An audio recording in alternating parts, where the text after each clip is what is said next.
And not work for rest, but work from rest. It takes a formula out of the equation, right? There's Right. no like, here's the list that works every single time. That's right. It's like it's relationship.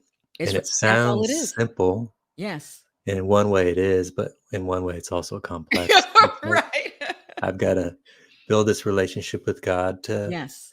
insert my conversations, my motivations into this continual conversation. When you're coaching people, helping people that are coming out of the grind, what are some of the patterns you've seen that have been helpful to kind of provide some framework, almost Yeah. like an off ramp to come out of that into something different?